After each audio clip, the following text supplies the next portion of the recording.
सरकारी अस्पतालों में बेड्स की काफ़ी कमी महसूस की जा रही थी। इस हवाले से दिल्ली में गंगाराम, अपोलो मैक्स और फोर्टिस समेत 14 प्राइवेट अस्पतालों को कोरोना अस्पताल करार दिया गया। इन अस्पतालों में सिर्फ कोरोना मरीजों का ही इलाज होना है। दिल्ली में कोविड मरीजों के लिए बेड्स की काफी कमी है। लोगों का इल्जाम है कि बेड्स के लिए ब्लैकमेलिंग तक चल रही है। इस हवाले से हमारी साथी रचना ने कोरोना मरीजों के अहले खाना और लवाहिकीन से बातचीत की। दिल्ली में कोरोना से स्थिति भयावह होती जा रही है, या ये कहें कि हालात आउट ऑफ कंट्रोल हैं। दिल्ली की स्थिति कोरोना के कारण बद से बदतर है। दिल्ली सरकार हालांकि स्थिति से निपटने के लिए कई सारे कड़े प्रबंध कर रही है, कई निर्देश जारी किए गए हैं, लेकिन हालात ये हैं कि जिस तरीके से निर्देश तो दिए गए कि 115 प्राइवेट हॉस्पिटल्स में 50% आईसीयू बेड आरक्षित रखे जाएं कोविड पेशेंट्स के लिए, लेकिन इस वक्त हम एक हॉस्पिटल में खड़े हुए हैं जहां पर लोग हैं जो अपने पेशेंट्स को लेकर आए हैं और उनको किस तरीके से परेशानी हो रही है हम उन्हीं से बात करेंगे। सर, आप कहाँ से आए हैं? अशोक विहार, दिल्ली से। अच्छा, तो क्या आपके पेशेंट को मिला बेड? मिला? आपने देखा, चेक किया? बेड हमने नेट पे चेक किया था, 30 बेड्स शो कर रहे हैं, लेकिन बेड यहाँ पर कोई भी नहीं मिल रहा है हमारे को, और बिल्कुल ब्लैकमेलिंग चल रही है। टोटली कोई भी नहीं सुनवाई यहाँ पर। और पेशेंट, हमारा जो पेशेंट है वो एस्थमेटिक प्रॉब्लम में है और उसको कोई भी नहीं देख रहा, कोई सुनवाई नहीं है इस हॉस्पिटल में। तो इसके अलावा आपने और भी किसी हॉस्पिटल्स में चेक किया? हमने गंगाराम का भी चेक किया है, अभी तक तो गंगाराम से भी कुछ भी नहीं हमारे को बेड प्रोवाइड हो पा रहे हैं। तो यहाँ पे इन्होंने स्टेटस देखा और दिखाया उसमें कि कितने बेड्स ऑक्यूपाइड हैं, कितने वेकेंट हैं। आपने चेक किया था स्टेटस? जी, स्टेटस में सब झूठ दिखा रहे हैं। अगर इनके पास हैं भी तो ये उनको कुछ ले दे करके सेटिंग करके दिखा रहे हैं। पहले तो ये अटेंड नहीं करते, डॉक्टर लोग करते हैं तो वहाँ बिलिंग में जाइए, मालूम कीजिए बेड के लिए।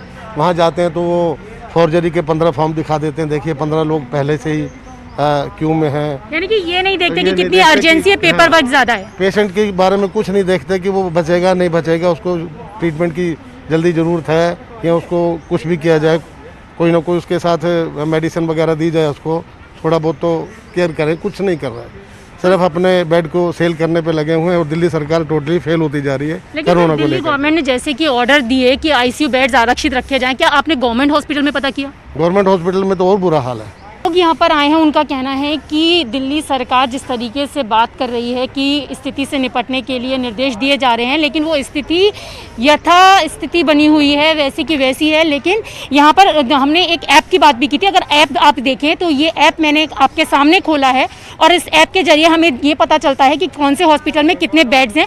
अगर आप यहाँ पर देखें तो ये दिखाई दे रहा है ऐप में कि कितने बेड टोटल हैं, कितने ऑक्यूपाइड हैं और कितने वेकेंट हैं। और इसी को देखकर जो पेशेंट्स हैं वो हॉस्पिटल्स में आते हैं, लेकिन उसके बाद यहाँ पर स्थिति कुछ और नज़र आ रही है। लोग परेशान हो रहे हैं। आपको क्या आईसीयू बेड चाहिए? आईसीयू बेड चाहिए, लेकिन आईसीयू बेड है ही नहीं यहाँ पर। ये कह रहे नहीं है। हमारा पेशेंट देखो कैसे बेहाल पड़ा हुआ है। आप बताइए, आप भी गए थे? हम भी कल से आए हुए हैं 8 बजे से, रात से बेड नहीं मिल रही है हमें भी। क्या कह रहे हैं बेड के लिए? बेड के नहीं कह रहे हैं, अभी रुक जाओ, आप वेट करो, ये कह रहे हैं। बस बेड के नहीं है, बोले खाली नहीं है। तो हम साथ में ही है ना, साथ में 8 बजे से, रात से 8 बजे से बैठे हुए हैं, शाम के 8 बजे से यहीं पर ही है। अंदर बिठा देते हैं, कहीं 12 भेज देते हैं। मरीज ऐसी कहीं का कहीं फिर रही है। मैम, आप कब से आए यहाँ पे? Yesterday morning. तो क्या बोला इन्होंने आपको बेड्स के लिए? आईसीयू अवेलेबल नहीं है। आपने और भी हॉस्पिटल्स में देखा? हाँ, और जगह देखा। महाराजा अग्रसेन में नहीं है, एमजीएस में नहीं है, आपके कालरा में नहीं है, आपके फोर्टिस शालीमार बाग में नहीं है, मैक्स में नहीं है। तो ये तो सारे प्राइवेट हॉस्पिटल्स हैं। आपने गवर्नमेंट हॉस्पिटल में ट्राई किया? सफदरजंग में ट्राई किया था, वहाँ पे अवेलेबिलिटी नहीं है। आरएमएल नहीं किया, बिकॉज आप इतना एक्सपोज नहीं कर सकते अपने पेशेंट को। तो यहाँ पर सवाल ये बनता है कि गवर्नमेंट ने कहा कि fully Covid hospitals in private hospitals को बनाया जाएगा, गवर्नमेंट हॉस्पिटल्स को बनाया जाएगा, लेकिन उसके बाद भी स्थिति ये है कि चाहे वो सरकारी अस्पताल हो, चाहे वो प्राइवेट अस्पताल हो, यहाँ पर आने वाले जो पेशेंट हैं या जो उनके अटेंडेंट्स हैं वो परेशान हो रहे हैं क्योंकि आईसीयू बेड नहीं मिल रहे हैं। लेकिन ऐप पर जब देखें तो आईसीयू बेड वेकेंट दिखाए जाते हैं, और लेकिन हकीकत तौर पर आप देख भी सकते हैं कि जिस तरीके से यहाँ पर कई सारे पेशेंट्स हैं और उन्होंने खुद बताया कि वो लंबे समय से इंतज़ार कर रहे हैं। यहाँ तक कि 24 घंटे से वो बैठ कर इंतजार कर रहे हैं कि डॉक्टर आए और उनको बोले कि उनके पेशेंट के लिए आईसीयू बेड अवेलेबल है। तो अब ये देखना होगा कि ये स्थिति किस तरीके से सुधरेगी और कोरोना से लड़ने के लिए सरकार किस तरीके से काम करेगी, क्योंकि यहाँ पर लगातार दावे किए जा रहे हैं, लेकिन हकीकत तौर पर देखें तो सरकार के सारे दावे फेल नजर आ रहे हैं। कैमरा पर्सन गौरव के साथ